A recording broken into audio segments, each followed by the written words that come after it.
वेतन से आय शीर्षक के इस 8वें भाग में आप सभी का पुनः स्वागत है। इस भाग में हम अलाउंसेस यानी भत्तों के बारे में पढ़ेंगे। Allowances means fixed quantum of money given regularly in addition to salary to meet particular requirement. भत्तों का अर्थ है एक निश्चित राशि मुद्रा के रूप में जो नियमित रूप से वेतन के अतिरिक्त विशिष्ट आवश्यकताओं की पूर्ति के लिए दी जाती है। The name of particular allowance में reveal the nature of requirement. जो भत्ते का नाम है वो उस आवश्यकता की प्रकृति को बता सकता है। उदाहरण के लिए हाउस रेंट अलाउंस, मकान किराया भत्ता। यह भत्ता इस बात को बताता है कि यह मकान के किराए की आवश्यकता की पूर्ति के लिए कर्मचारी को दिया जा रहा है। टिफ़िन अलाउंस, यह कर्मचारी की भोजन की आवश्यकता की पूर्ति के लिए दिया जा रहा है। मेडिकल अलाउंस, चिकित्सा भत्ता, यह कर्मचारी को चिकित्सा से संबंधित उसकी आवश्यकताओं की पूर्ति के लिए दिया जाता है। इन अदर वर्ड्स, दूसरे शब्दों में, allowance is a fixed monetary amount.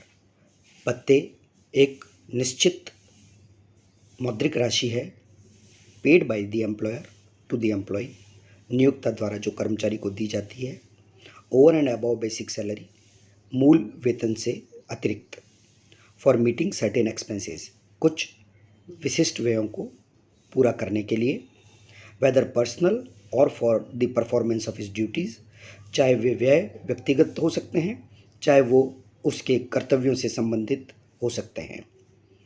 These allowances are generally taxable. ये भत्ते प्राय कर योग्य होते हैं and are to be included in gross salary, इसलिए इन्हें सकल वेतन में सम्मिलित किया जाना चाहिए।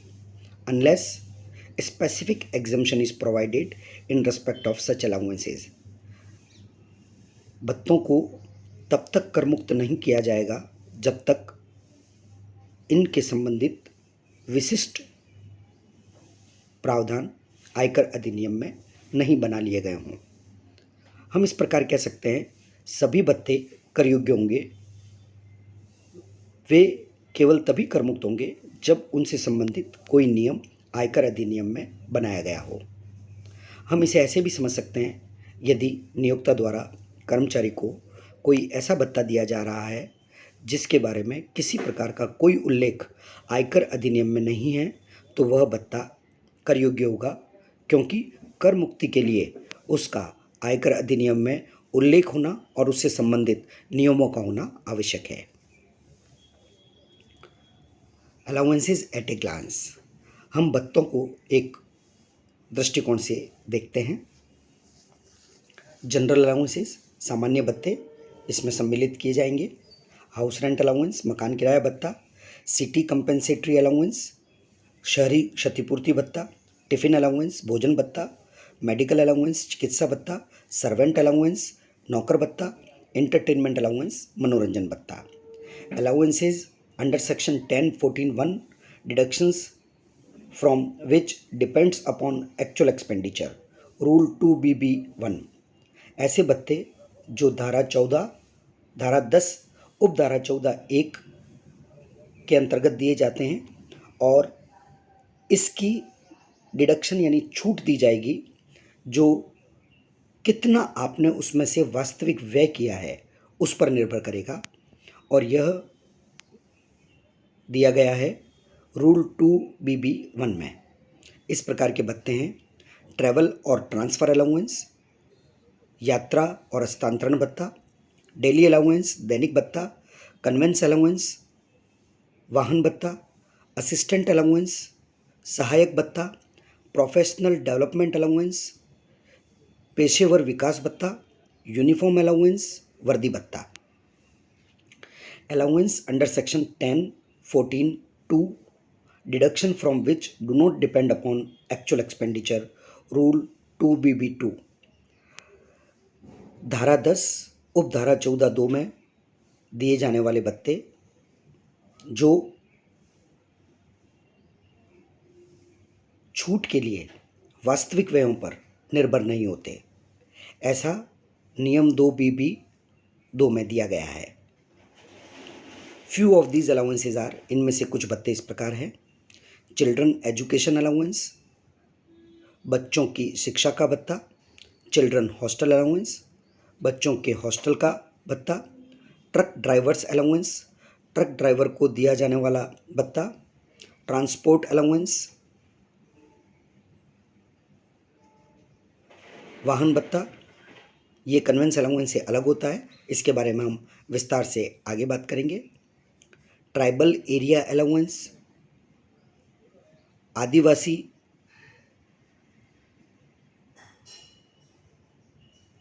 क्षेत्र भत्ता। स्पेशल कंपेंसेटरी अलाउंस, विशेष क्षतिपूर्ति भत्ते। बॉर्डर एरिया अलाउंस, यदि कोई कर्मचारी बॉर्डर एरिया पर नियुक्त है उसको दिए जाने वाले भत्ते आदि। Allowances to a government employee being an Indian citizen working outside India, एक सरकारी कर्मचारी जो भारतीय नागरिक है उसे भारत से बाहर कार्य करने के लिए दिए जाने वाले भत्ते सेक्शन 10(7) में दिए जाते हैं। ये धारा 10 उपधारा 7 में। Allowances received from UNO, United Nations Organisation, संयुक्त राष्ट्र संघ से मिलने वाले भत्ते। Compensatory allowance under article 222 subsection 2 of the constitution, संविधान के आर्टिकल 222 उपधारा 2 में दिए जाने वाले क्षतिपूर्ति भत्ते। अलाउंस टू जजेस of High Court and Supreme Court, Supreme Court और हाई कोर्ट के जजेस को दिए जाने वाले भत्ते। Allowances to teachers professor from SAARC member states, जो सार्क सदस्य राष्ट्र हैं उनके शिक्षकों प्रोफेसर्स को दिए जाने वाले भत्ते। अलाउंसेस और perquisites to member of Union Public Service Commission, केंद्रीय लोक सेवा आयोग के सदस्यों को मिलने वाले भत्ते या सुविधाएं जो धारा 10 उपधारा 45 में दिए जाते हैं। एनी अदर अलाउंस, अन्य प्रकार के भत्ते। Allowances can be broadly classified into 7 categories as per the provisions of Income Tax Act. आयकर अधिनियम की धाराओं का जब हम अध्ययन करते हैं तो आयकर के दृष्टिकोण से हम सभी भत्तों को 7 भागों में विभाजित कर सकते हैं। कैटेगरी 1, प्रथम श्रेणी, फॉरेन अलाउंसेस, विदेशी भत्ते, सेक्शन 10 सबसेक्शन 7 धारा 10 उपधारा 7। Allowances and perquisites provided by the government, भत्ते और सुविधाएं नियम 7 में बना हुआ है, इसलिए हम सुविधाओं के बारे में भी बात कर रहे हैं। प्रोवाइडेड बाय द गवर्नमेंट, जो सरकार द्वारा दी जाती है, सेंट्रल और स्टेट गवर्नमेंट, चाहे वो केंद्रीय सरकार हो चाहे वो राज्य सरकार हो। टू इट्स एम्प्लॉयज़, अपने कर्मचारियों को, who are citizens of India, जो भारतीय नागरिक है, यानी ये नियम विदेशी नागरिकों पर लागू नहीं है। For rendering services outside India, जो उन्हें विदेश में कार्य करने के लिए दी जाती है, आर एग्जम्प्ट फ्रॉम टैक्स, वो कर से मुक्त हैं। इसको समझने के लिए हम एक उदाहरण लेते हैं। Mister Jasraj is a central government employee. Mister Jasraj एक केंद्रीय सरकार का कर्मचारी है and is getting basic salary of ₹50,000 और उन्हें 50,000 रुपये प्रति माह का मूल वेतन दिया जाता है। इसके अतिरिक्त उन्हें various allowances of ₹10,000 per month भी दिए जाते हैं और विभिन्न सुविधाएं, वेरियस परक्यूजाइट्स हुज मॉनेटरी वैल्यू, जिनका मौद्रिक मूल्य है 10,000 रुपये प्रति माह। ऑन 1/9/2019, 1 सितंबर 2019 को उन्हें ऑस्ट्रेलिया ट्रांसफ़र कर दिया गया टू रिप्रेजेंट इंडिया, भारत का प्रतिनिधित्व करने के लिए। Calculate his taxable salary for assessment year 2021। गत वर्ष 2019-20 यानी कर निर्धारण वर्ष 2020-21 की उनकी कर योग्य वेतन की गणना करनी है। हालांकि एक बात यहाँ पर ध्यान देने योग्य है कि अभी हम कर योग्य वेतन की गणना करना नहीं सीखते, क्योंकि उसके लिए अभी बहुत सारे प्रावधानों को पढ़ना बाकी है। इसलिए अभी हम केवल सकल कर योग्य वेतन ही ज्ञात करेंगे। Calculation of taxable salary of mister Jasraj for assessment year 2020-21 यानी प्रीवियस ईयर 2019-20। पर्टिकुलर्स, जब वो भारत में था तब उनका वेतन, जब वो ऑस्ट्रेलिया में था तब उनका वेतन, और कुल बेसिक सैलरी 50,000 रुपये महीना उनका मूल वेतन है। अप्रैल, मई, जून और जुलाई, अगस्त यानी 5 महीने उन्होंने भारत में सेवा की है। 50,000 इंटू 5 2,50,000 रुपये। और वर्ष के शेष रहे 7 महीनों में उन्होंने ऑस्ट्रेलिया में सेवा की है, यानी 3,50,000 रुपये का मूल वेतन हुआ, और कुल मिलाकर के उनका मूल वेतन हुआ 6 लाख रुपये। ध्यान रखिए, मूल वेतन के संबंध में कोई भी प्रकार की उनको छूट प्राप्त नहीं है। अलाउंसेज उनको मिल रहे हैं 10,000 रुपये प्रति माह से। भारत में रहते हुए उन्हें 5 महीने के लिए 50,000 रुपये के भत्ते मिले हैं, लेकिन विदेश में मिलने के वाले सभी भत्ते कर मुक्त होते हैं, अतः उन्हें लिखने की आवश्यकता नहीं है। तो उनके लिए कर योग्य राशि केवल 50,000 रुपये होगी। इसी प्रकार जो सुविधाएं मिल रही है उनका मौद्रिक मूल्य 10,000 रुपये प्रति माह है। भारत में वो 5 महीने के लिए रहे, उस दौरान उन्हें कुल मिला के 50,000 रुपये की सुविधाएं मिली है, लेकिन विदेश में मिलने वाली सुविधाएं भी कर मुक्त होती है। इस प्रकार केवल 50,000 रुपये की राशि सुविधाओं में कर योग्य होगी, और उनकी ग्रॉस टैक्सेबल सैलरी होगी 7 लाख रुपए। अब हम दूसरी श्रेणी के भत्तों की बात करते हैं, जिसमें सम्मिलित किया गया है हाउस रेंट अलाउंस यानी मकान किराया भत्ता, जिसके लिए धारा 10 उपधारा 13A और रूल 2A बनाया गया है। An allowance to meet the expenses in connection with the rent of the house by whatever name called, चाहे किसी भी नाम से बुलाया जाए, मकान के किराए के व्यय को पूरा करने के लिए जो भत्ता दिया जाता है हम उसे मकान किराया भत्ता यानी हाउस रेंट अलाउंस, शॉर्ट में उसको HRA बोलते हैं। टैक्स ट्रीटमेंट, इसका कर से संबंधित जो प्रावधान है हम वो पढ़ने जा रहे हैं। Minimum of the following is exempted from tax, ये सबसे महत्वपूर्ण बात है। ये 3 राशियाँ जिनकी हमें गणना करनी है, तीनों में से जो सबसे कम होगा उसके बराबर कर मुक्ति दी जाएगी। ए, एक्चुअल HRA रिसीव्ड, वास्तव में उसको प्राप्त होने वाला मकान किराया भत्ता।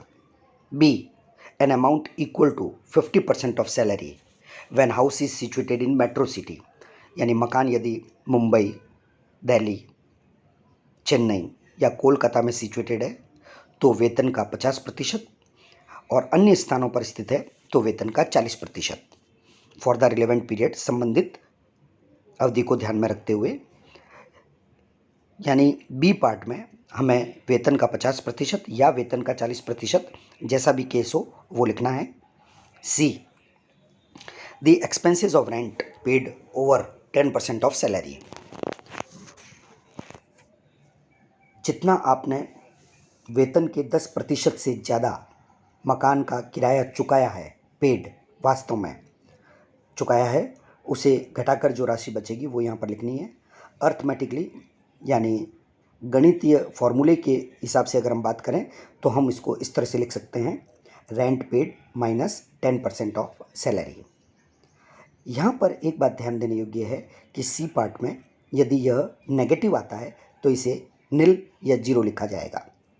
इन तीनों राशियों की गणना कर लें, तीनों राशियों में से जो सबसे कम होगा वह कर से मुक्त होगा, और जब कर मुक्त राशि एक बार प्राप्त हो जाएगी तो वास्तव में प्राप्त मकान किराए भत्ते में से कर मुक्त राशि को घटाने के पश्चात शेष रही राशि पर हम उसके इनकम फ्रॉम सैलरी के हेड में कर लगाएंगे।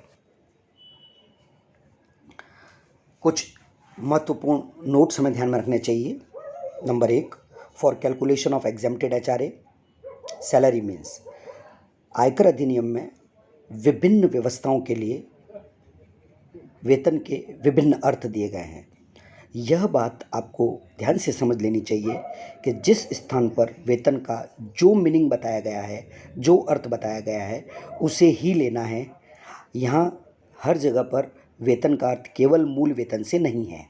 जैसा कि अभी हम मकान किराए भत्ते के कर मुक्ति की गणना करने के लिए वेतन का अर्थ समझ रहे हैं, तो यहाँ दिए हुए मीनिंग को ही, अर्थ को ही गणना के लिए काम में लेना है।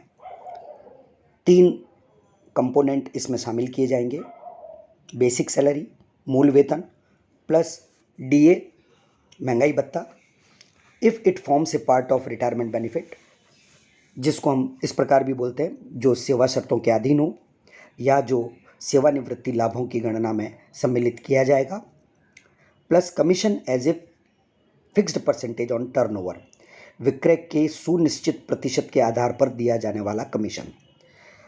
यदि कमीशन प्रति माह निश्चित रूप से दिया जाता है तो उसे सम्मिलित नहीं करना है। यदि महंगाई भत्ता सेवानिवृत्ति लाभों की गणना में सम्मिलित होने वाला नहीं है, यानी सेवा शर्तों के अनुरूप नहीं है, तो उसे भी सम्मिलित नहीं करना है। तो इन 3 राशियों को जोड़कर जो राशि आएगी वह मकान किराए भत्ते के कर मुक्त राशि की गणना करने में जो भी फॉर्मूले काम में लिए जाएंगे, उनमें जहाँ जहाँ वेतन शब्द लिखा हुआ है वहाँ वहाँ इन तीनों की जोड़ को लेना है। Salary shall be determined on due basis for the period for which the employee occupies rented accommodation in the previous year and gets HRA। हमें वेतन देय आधार पर लेना है उस अवधि के लिए जिस अवधि में कर्मचारी ने एक किराए का मकान लिया है, यानी उस गत वर्ष में, और जिस गत वर्ष में उसे मकान किराया भत्ता प्राप्त हुआ है। Exemption is not available if employee lives in his own house। यदि कर्मचारी अपने स्वयं के मकान में रहता है फिर भी उसका नियोक्ता सभी कर्मचारियों को देता है, इसलिए एक विशिष्ट कर्मचारी जिसका खुद का मकान है उसको भी यदि मकान किराया भत्ता दे देता है तो उसको किसी प्रकार की कर मुक्ति नहीं दी जाएगी। आप अगर गणना करके देखना चाहें तो गणना करके भी देख सकते हैं। फॉर्मूला नंबर सी जो आएगा उस सी में आप लिखेंगे rent paid minus 10% of salary, और रेंट पेड क्योंकि आप स्वयं के मकान में रहते हैं तो वह 0 होगा। 0 में से कुछ भी घटा दें तो वह माइनस में आएगा, जो हम बात कर चुके हैं। माइनस में नहीं लिखकर हमें 0 लिखना है और 0 से कम कुछ भी नहीं होगा, अतः उसको किसी प्रकार की कोई कर मुक्ति नहीं दी जाएगी। यहाँ पर यह भी बात ध्यान देने योग्य है, और in a house for which he does not pay any rent, या फिर वो एक ऐसे मकान में रहता है जिसका वो कोई किराया नहीं देता। किराया नहीं देता है तो अपना यहाँ भी सी वाला पार्ट जो फॉर्मूले के अंदर हमने देखा है वो 0 हो जाएगा। जैसे वो अपने पिताजी के मकान में रहता है और पिताजी को किराया नहीं देता, वो किसी मित्र के मकान में रहता है और मित्र को किराया नहीं देता। किराया देना अनिवार्य है, तभी कर मुक्ति की बात की जा सकती है। 4 for criteria of 50% or 40% of salary as deduction, place of employment is not significant। यानी 50% या 40% दोनों में से क्या लेना है, इसके लिए यह महत्वपूर्ण नहीं है कि उसकी नौकरी का स्थान कहाँ है, but place where the house is situated is important. यानी मकान कहाँ स्थित है, यानी मकान यदि दिल्ली, मुंबई, चेन्नई या कोलकाता में है तो आपको वेतन का 50% लेना है, और वेतन का अर्थ हम सीख चुके हैं, basic salary plus DA as per terms of employment plus commission as a percentage of sale या टर्नओवर। और अगर इन 4 को छोड़कर किसी अन्य स्थान पर है तो 40% लिया जाना है। Deduction from HRA depends on salary of the employee. मकान किराए भत्ते की छूट कर्मचारी के वेतन पर निर्भर करती है। अमाउंट ऑफ HRA मकान किराए भत्ते पर निर्भर करती है। प्लेस ऑफ रेजिडेंस किस स्थान पर वो रहता है उस पर निर्भर करती है। नॉट प्लेस ऑफ एम्प्लॉयमेंट यानी उसके रहने की कौन सी जगह है वह महत्वपूर्ण है, उसके नौकरी की कौन सी जगह है यह महत्वपूर्ण नहीं है। यहाँ पर ये हम इसलिए देते हैं कि जैसे मान लीजिए कोई व्यक्ति को नियुक्ति मिली है मुंबई में और वह पूना में मकान लेकर रह रहा है और रोज़ाना वहाँ से पूना से मुंबई में कार्य करने के लिए आता है और शाम को पुनः अपने निवास स्थान पर पूना में चला जाता है। तो क्योंकि मकान उसने पूना में ले रखा है, मुंबई में नहीं, तो यहाँ वेतन का 40% उसके कर मुक्ति की गणना में शामिल किया जाएगा, चाहे उसका नियुक्ति स्थान मुंबई ही क्यों नहीं है। Rent paid by the employee, और अगली जो महत्वपूर्ण बात है वो ये है कि वह कितना किराया चुकाता है। इन सब बातों पर क्योंकि ये सब गणनाओं में शामिल है, इसलिए कर मुक्त राशि की गणना इन सभी बिंदुओं पर निर्भर करेगी। हम कुछ जो नियम या प्रावधान देख चुके हैं उनसे संबंधित कुछ प्रैक्टिकल चीज़ें अपने दिमाग में ले आते हैं। Calculation of exemption of HRA is dependent upon 4 factors which are, जैसा कि अभी हमने लास्ट अंतिम बिंदु में बात की थी, इन 4 बातों पर निर्भर करता है, क्योंकि गणनाओं में ये सभी सम्मिलित है। Actual HRA received by the employee, वास्तव में प्राप्त हुआ मकान किराया भत्ता। रेंट पेड बाय एम्प्लॉय, कर्मचारी द्वारा चुकाया गया किराया। सैलरी ऑफ द एम्प्लॉय, कर्मचारी का वेतन। Location of residence of employee, कर्मचारी का रहने का स्थान जहां अवस्थित है। If all the above factors remain constant, यदि उपरोक्त चारों ही फैक्टर्स कांस्टेंट यानी स्थिर रहते हैं, then exemption shall be allowed on an annual basis, तब हम पूरे वर्ष के लिए गणना एक साथ कर सकते हैं। But if any of the above mention factors change, परंतु यदि उपरोक्त में से कोई भी फैक्टर में किसी प्रकार का बदलाव आता है, then the exemption shall be allowed on the monthly basis, तब हमें संपूर्ण वर्ष के लिए एक साथ गणना न करके हमें मासिक आधार पर यह गणना करनी चाहिए, यानी प्रत्येक बदलने वाली अवधि के लिए गणना अलग हो जाएगी। इन अदर वर्ड्स, अन्य शब्दों में, any change in any factor will lead to the change in the quantum of the exemption, इनमें से किसी भी फैक्टर के बदल जाने पर कर मुक्ति की राशि में परिवर्तन आएगा। दस, when ever there is a change in any of the above factors, जब कभी भी उपरोक्त में से किसी में भी कोई प्रकार का बदलाव आता है, it should be separately calculate, उस अवधि के लिए गणना अलग से की जाए, till next change take place, जब तक कि अगली किसी प्रकार के परिवर्तन की सूचना प्रश्न में नहीं दी जाए। रिमेंबर, ध्यान दें, no exemption of HRA shall be provided in the following cases. हम अपने परीक्षा में समय को बचाने के लिए ये बिंदु अपने दिमाग में ले सकते हैं कि यदि इनमें से कोई भी चीज़ प्रश्न में उपलब्ध है तो हमें HRA में कोई भी प्रकार की एग्जम्पशन नहीं दी जाती है, क्योंकि गणना 0 आ जाएगी। Employee has not paid any rent, यदि एम्प्लॉय ने किसी प्रकार के किराए का भुगतान नहीं किया है। Employee stays in his own house, यदि एम्प्लॉय अपने खुद के मकान में रहता है। Rent paid by the employee is less than 10% of the salary income, यदि कर्मचारी ने अपने वेतन के 10% से कम मकान किराए का भुगतान किया है। कुछ उदाहरणों से हम समझने का प्रयास करेंगे।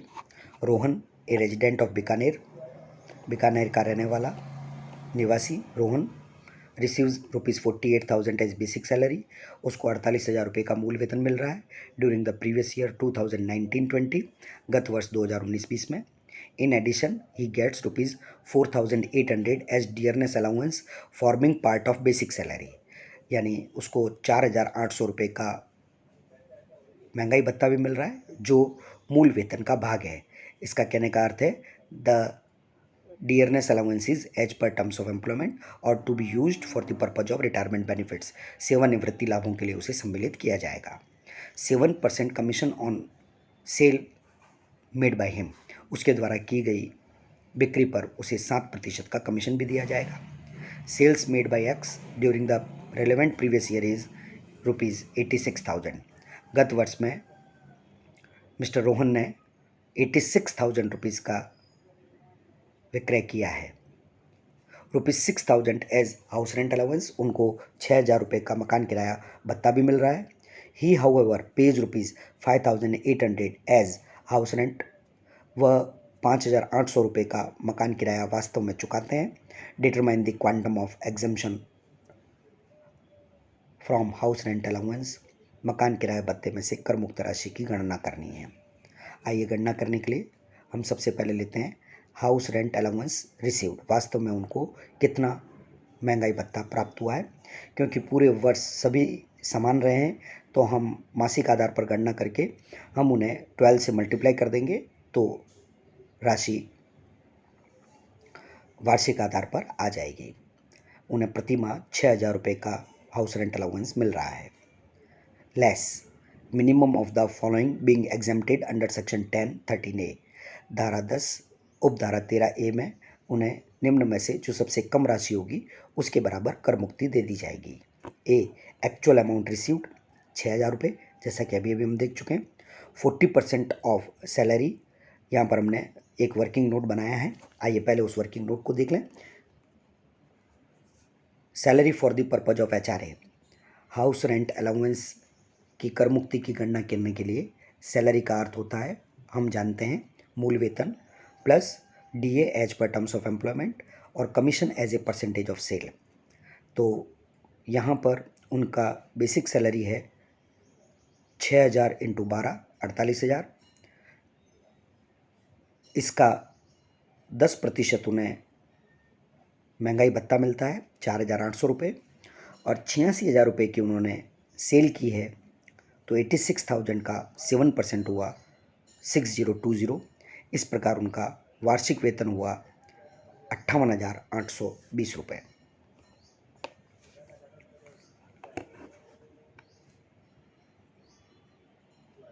58,820 रुपये का 40% यानी 23,528 रुपये हम लेंगे, क्योंकि वह बीकानेर में रहता है। और फॉर्मूले में सी बिंदु की तरफ जब हम ध्यान देते हैं तो यहाँ पर आता है rent paid minus 10% of salary. उन्होंने 5,800 रुपये का, क्योंकि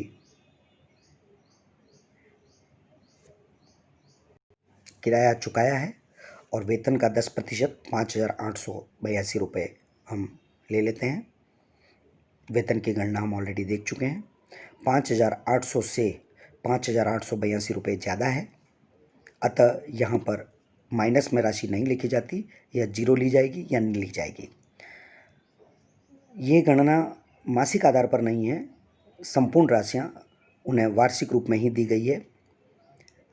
6,000 रुपये, 23,528 रुपये और शून्य, इन तीनों में से सबसे कम राशि है शून्य, अतः उन्हें किसी प्रकार की कोई कर मुक्ति नहीं मिलेगी और उनका टैक्सेबल हाउस रेंट अलाउंस हो जाएगा। वास्तव में उनको प्राप्त हुई है 6,000 रुपये की मकान किराए भत्ते की राशि और कर मुक्ति है शून्य, अतः संपूर्ण 6,000 रुपीज़ कर योग्य होगा।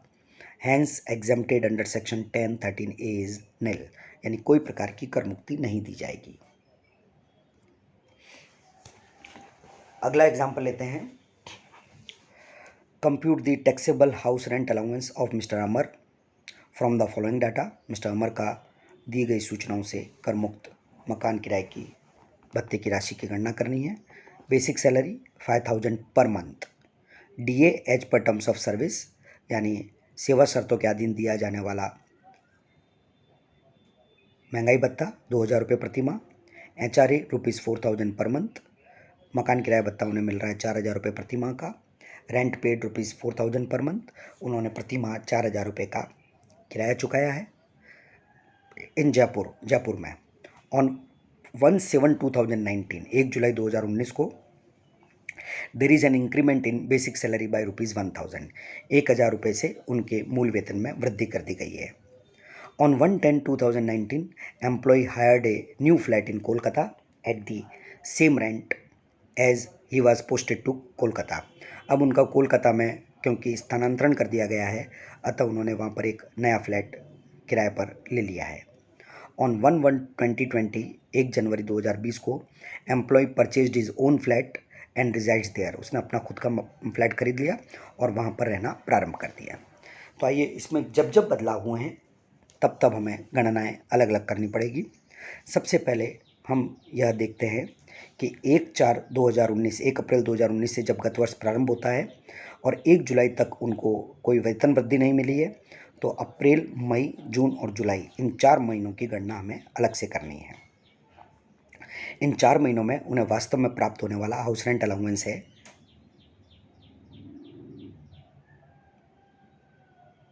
4 महीने नहीं हुए, अप्रैल, मई और जून, 1 जुलाई से उनकी वेतन वृद्धि स्वीकार हो गई है। अतः 4,000 इंटू 3 12,000 रुपये का उनको वास्तव में मकान किराया भत्ता प्राप्त हुआ है।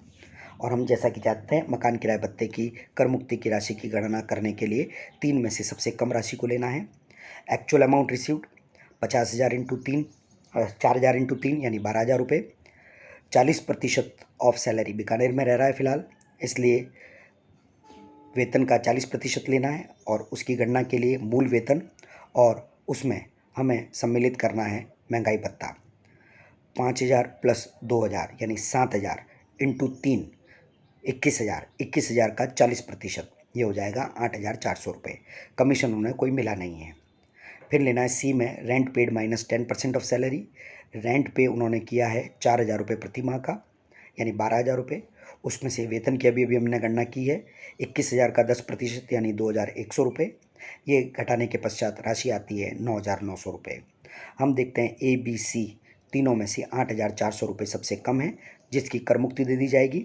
उसे यहाँ पर लाल कलर से दिखाया गया है और इसकी कर मुक्ति देने के पश्चात 12,000 में से 8,400 कर मुक्त हो जाएंगे और 3,600 रुपये की मकान किराए भत्ते की राशि कर योग्य होगी। फिर हम देखते हैं 1 जुलाई को उनके वेतन में वृद्धि हो गई है और उनका स्थानांतरण हुआ है 1 अक्टूबर को। इट मीन्स जुलाई, अगस्त और सितंबर, फिर 3 महीने तक उनके लिए गणना हमें अलग से करनी पड़ेगी। इस दौरान भी उन्हें मकान किराया भत्ता उसी दर से प्राप्त होता रहा है 4,000 इंटू 3 यानी 12,000 रुपये। और 3 में से सबसे कम राशि हमें यहाँ पर लेनी है। सबसे पहले वास्तव में प्राप्त हुआ मकान किराया भत्ता यानी वही 12,000 रुपये। इस दौरान उन्हें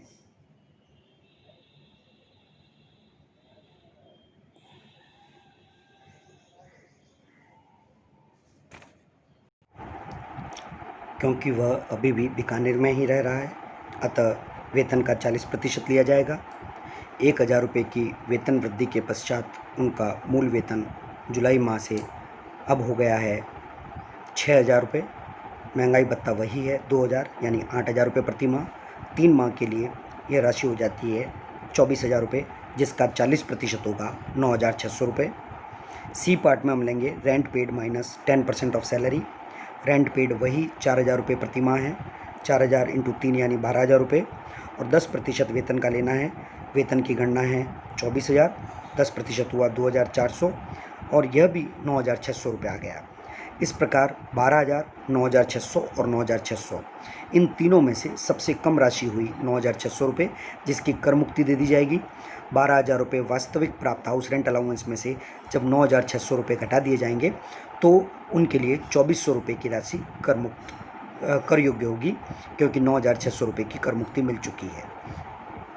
तत्पश्चात क्योंकि उनका स्थानांतरण कोलकाता में हो गया है, गणनाएं वही रहेगी, केवल एक परिवर्तन आएगा, वो यह है वास्तविक रेंट अब वही है 4,000 रुपये, लेकिन कोलकाता में वेतन का 40% के स्थान पर 50% लिया जाना है। अतः ए, बी और सी की गणनाएं पुनः इस प्रकार होगी। ये 1 अक्टूबर से लेकर के हम 31 दिसंबर तक बात कर रहे हैं, क्योंकि 1 जनवरी को उन्होंने अपने स्वयं का मकान खरीद लिया है। 4,000 इंटू 3 यानी 12,000 रुपये। फिर 50% वेतन का वही अभी हमने बात की थी, क्योंकि उनका वेतन इस 3 माह की अवधि के लिए 24,000 है, तो 24,000 का 50% होता है 12,000 रुपये। और सी पार्ट के अंदर वही गणना है rent paid minus 10% of salary यानी 12,000 माइनस 2,400 रुपये, 9,600। इन तीनों में से भी सबसे कम राशि है 9,600 रुपये, अतः यहाँ पर भी कर मुक्ति होगी 2,400। 1 जनवरी से 31 मार्च 2020 तक, क्योंकि उन्होंने स्वयं का मकान ले लिया है और उसमें रहने के लिए चले गए हैं, किसी प्रकार के रेंट का वो भुगतान नहीं करते, अतः हम यह कह सकते हैं कि उन्हें किसी प्रकार की कोई कर मुक्ति नहीं मिलेगी, क्योंकि सी पार्ट में रेंट पेड 0 हो जाएगा, उसमें से कुछ भी घटाएंगे तो वो 0 ही बचेगा, कर मुक्ति 0 रहेगी। इस प्रकार 12,000 रुपये की यह राशि कर योग्य हुई। तो कुल मिलाकर के उनके लिए मकान किराए की मकान किराए भत्ते की जो कर योग्य राशि है वो इस प्रकार हुई: 3,600 रुपये प्रथम 3 माह के लिए, 2,400 रुपये अगले 3 माह के लिए, 2,400 रुपये अगले 3 माह के लिए और 12,000 रुपये अंतिम 3 माह के लिए। तो यह 20,400 रुपये उनके लिए कर योग्य मकान किराया भत्ता हुआ। एक एग्जाम्पल हम और लेते हैं। हम 5 कर्मचारियों के बारे में बात करेंगे जो अलग अलग स्थानों पर रहते हैं। एक जो दिल्ली में रहता है, एक जो नोएडा में रहता है, एक जो बॉम्बे में रहता है, एक जो पटना में रहता है और एक जो बेंगलोर में रहता है। यहाँ बॉम्बे का अर्थ आप मुंबई से लीजिए और बेंगलोर का अर्थ बेंगलुरु से लीजिए। सैलरी पर एनम दी गई है 4 लाख, 6 लाख, 8 लाख, 3 लाख और 5 लाख। हाउस रेंट अलाउंस जो पर एनम दिया गया है 1,50,000, 1,20,000, 5 लाख, 1 लाख और 1,50,000। और रेंट पेड पर एनम, ए ने किसी प्रकार के रेंट का भुगतान नहीं किया है। बी, सी, डी, ई ने क्रमशः 1 लाख, 6 लाख, 80,000 और 40,000 रुपये के रेंट का भुगतान किया है। आइए अब उनके लिए कर मुक्ति की राशि की गणना करें। लीस्ट इज एग्जाम्प्ट, जो सबसे कम होगा वह कर मुक्त होगा। Actual amount of HRA received, क्योंकि पूरे वर्ष भर में किसी प्रकार के अलग अलग स्थानों पर अलग अलग वेतन में परिवर्तन आदि की कोई सूचना नहीं है। 1,50,000, 1,20,000, 5 लाख, 1 लाख और 1,50,000। Rent paid minus 10% of salary. ये हम ABC को क्रमवार नहीं लिख करके आगे पीछे भी लिख सकते हैं। हमें तीनों में से सबसे कम राशि की गणना करनी है। ए ने क्योंकि मकान किराया कोई प्रकार का भुगतान नहीं किया है तो 0 माइनस वेतन का 10% 0 हो जाएगा। बी के लिए 40,000, सी के लिए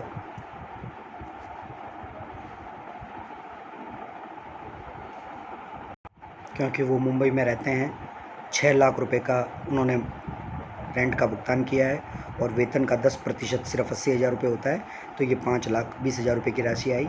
ऐसी ही गणना हम डी के लिए करेंगे। ई के लिए यह नेगेटिव आ रहा है अतः हम 0 ले रहे हैं। वेतन का 50% या 40% जैसा भी केस हो, यदि वह दिल्ली में है और मुंबई में है तो 50% लेना है और अन्य स्थानों पर ये 40% लेना है। गणना आप स्वयं कर सकते हैं। अब इन तीनों में से जो सबसे कम राशि है, ए के लिए नील, बी के लिए 40,000, सी के लिए 4 लाख रुपये, डी के लिए 50,000 रुपये और ई के लिए पुनः नील। वास्तव में प्राप्त राशि में से जब हम एग्जम्प्टेड राशि घटा देंगे तो ए के लिए 1,50,000 माइनस 0 यानी 1,50,000 रुपये कर योग्य हुआ। बी के लिए 1,20,000 माइनस 40,000 यानी 80,000 रुपये कर योग्य हुआ। सी के लिए 5 लाख में से 4 लाख रुपये कम करने के बाद 1 लाख रुपये कर योग्य राशि बची। डी के लिए 1 लाख में से 50,000 रुपये कम करने के बाद 50,000 रुपये कर योग्य हुआ और ई के लिए 1,50,000 रुपये में से कर मुक्त राशि 0 है, अतः 1,50,000 संपूर्ण राशि कर योग्य होगी।